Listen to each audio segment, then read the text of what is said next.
Russell Wilson is now a Giant, a one-year deal worth up to $21 million. Half of that is guaranteed. He heads to the NFC East.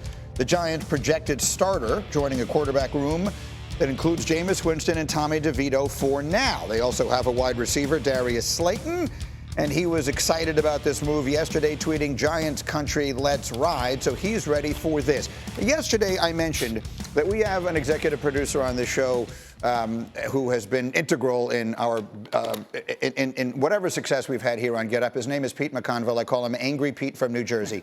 And after we had, because he's the angriest person that you know, he just wakes up in a bad mood, and every single day. So he sends me a text after the conversation that we had earlier this morning about Russell Wilson. I just want to read it. I apologize for the language, but this is how he talks. He said, "We, the Giants, would suck with Wilson anyway, so just suck again, get the #1 pick with a new coach and new general manager and reset." I think he speaks for a lot of Giant fans when he says that. Does it make sense? It makes a lot of sense. I mean, I don't think, like I said, if they would have brought in Aaron Rodgers, I didn't think they were going to have a great season.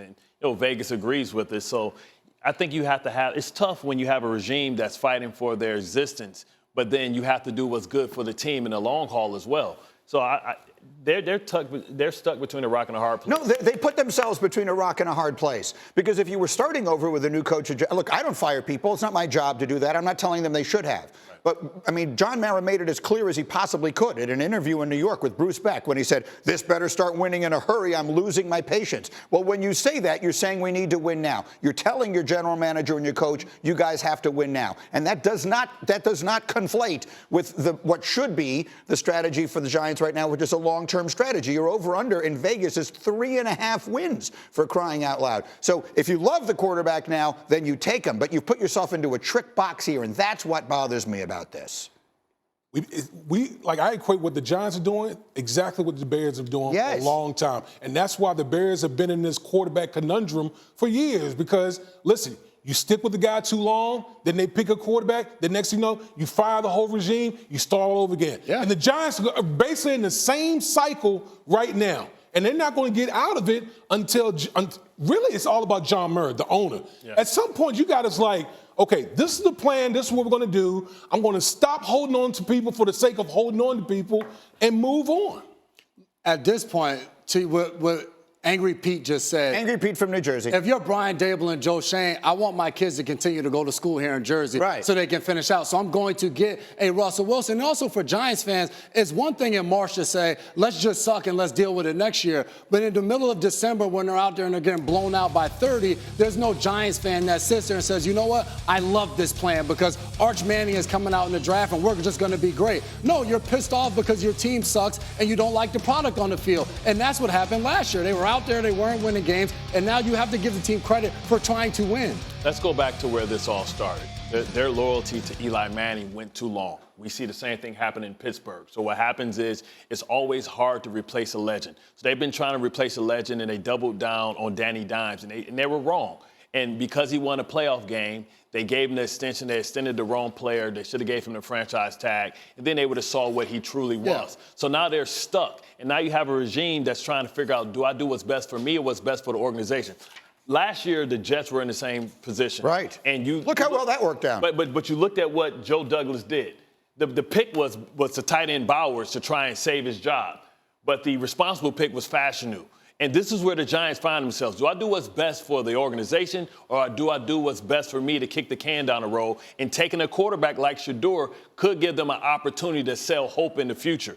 That's where we have to come up. But to do Murrah say, hey, I picked wrong. And just because he watched a documentary about his dad and he said that they have a plan, I would love to see what the plan that Shane and Daboll told them, because I guarantee you it didn't include drafting or trading for Russell Wilson to bring Russell Wilson in hopes to save their job. Look, don't get me wrong. I think signing Russell Wilson was exactly the right thing to do under these circumstances for the point you're making. Someone has to play quarterback when the season starts in September, and I don't think that Jameis Winston was going to be that guy. They're paying him $2 million. So that wasn't the plan for him to be the guy. The point I'm making is if you take Shador Sanders now at 3, because these guys love him, and then they have new guys in there next year, now Shador's not their guy, so do they love him? Like this, you're just setting yourself up on this hamster wheel. Watch every team do it. Well, you draft a quarterback in year 4, he's playing for his 4th different offensive coordinator, 3rd different head coach. So to your point, You can't keep doing that. You're saying, hey, Greeny, where does all of this leave Aaron Rodgers? Well, I'm glad you asked. Let's dive into that. Rodgers has been in conversation with several teams this offseason, including the Giants. We know that that was one of them. That's out now. We know about the Steelers. We think we know about the Vikings.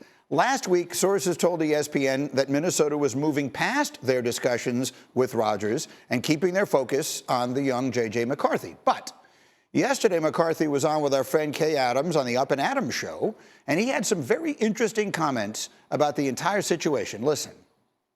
I feel like we as a fan base or even media found out like you're the guy, the guy recently. When did you know? When did they tell you, or when was that message to you? They haven't told me, and I'm happy they didn't, because I try to earn it every single day, and I never want that to be given to me, and it's such a privilege and opportunity to give me that chance, and I'm just going to make the most of it every single day.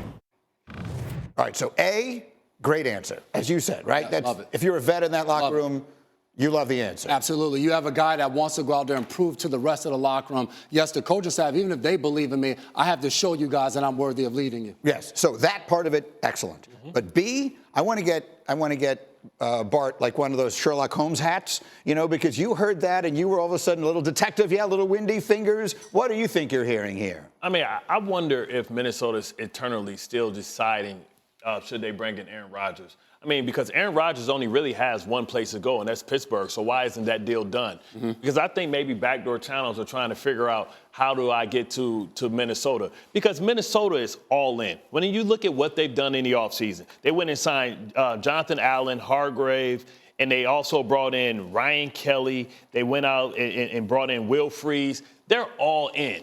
And the last time, it only happened twice, that a first-year starter won a Super Bowl. That was Tom Brady and Kurt Warner. Are you telling me that you believe that this kid is that? He could be a good quarterback in the future, but I think the person that gives him the best chance to go up into the top 5 as far as Super Bowl contenders is Aaron Rodgers. For everybody, and I heard what Booger said yesterday, and I have tremendous respect for Booger, but I am contractually obligated to watch every single Jet play as I do pre and post. You know, not that it's a glorious job. I think I need a Nobel Peace Prize for being able to watch that stuff. But it wasn't the fact that Aaron Rodgers wasn't a good player last year. It was more that Tyron Smith had broken down and he got beat up the first couple of games. If you look at what he did, he played at a high enough level to get a roster like what Minnesota has over the hump. You mean to tell me that you believe that you're going to trust J.J. McCarthy against maybe the defending Super Bowl champs to not be a rookie? Like, we haven't seen a guy that's a first-year starter not have those rookie moments. You set it up, though. You led with Tom Brady and Kurt Warner. No one expected those guys in those seasons to have the success that they had. Okay. So if you're the Minnesota Vikings and you want Aaron Rodgers, what's stopping you from signing him? He's available. He's there. He hasn't signed with the Steelers. So if that was the case, then why not sign with Why not offer him a contract now and have him as your starter? I think because it makes you nervous, right? I mean, because it can't help but make you the thought of doing it can't help but make you nervous. Let's also remind everyone who doesn't remember, the Patriots didn't go to Tom Brady willingly. Drew Bledsoe got hurt. The Rams didn't go to Kurt Warner willingly. Trent Green got hurt. Dick Vermeil cried at the press conference and said, we're going to play great football around Kurt Warner, and we all laughed at him. And the next thing you know, he was the MVP and they won the Super Bowl. The point is, those were not choices that were made. Those were choices that were sort of foisted upon them. So I'll ask you, D. Wood, if you agree with Bart, and I think you do, the Vikings have a really good roster. Yeah. Would you, if they're going to win the Super Bowl this year, will it be with J.J. McCarthy, who has never taken an NFL snap, or with Aaron Rodgers? I'm going J.J. McCarthy. Listen, you're the Minnesota Vikings. You traded up to pick this guy. Okay? I know we talk about Sam Darnold last year. The only reason Sam Darnold had that was because J.J. McCarthy, he was outplaying Sam Darnold in the preseason. He got hurt. Okay? So for me, I go off of what you do as an organization, not what you say. There is not another quarterback on this roster right now. I think Minnesota is telling us right now, JJ's our guy. I know we can sit here and speculate about Aaron Rodgers, but I'm just not, I think J.J. McCarthy is the guy. You can have a great season with J.J. McCarthy, but can you win a Super Bowl with J.J. McCarthy? And if Aaron Rodgers is there and he is washed, you still have J.J. McCarthy. What I'm saying is you have an opportunity in a small window to win a championship. If you add Aaron Rodgers to that roster, you have $32 million in salary cap space. You could always go back to J.J. McCarthy as your future quarterback, right? I just don't think you are really truly trying to win a championship or have a chance to win a championship with a first-year starter. We've never seen it before. Which one you like? I'm going with J.J. McCarthy. I think that's what, to Wood's point, that's what they've done all year. I'm not going to disagree with you in the sense of if they did sign Aaron Rodgers, he's a guy where you look at where Sam Darnold got this team. I don't think Rodgers is falling apart at the very end. So I understand that thought process. I just think if they were going that direction, it would have already been done. The most important thing I think you should take away from this conversation is that what Bart told you, and I watch it, you do the pre and post game on the Jet games, but he watched every snap from center that Aaron Rodgers took last year. The reports of his total demise are overstated. Yes, they are. That is 100% a certainty as another one who watches those, and I didn't even get paid to do it. I just had to sit there and watch it because I'm a masochist. They didn't pay me enough. I'm telling you right now, he's going to play better than you think, wherever it is that he winds up.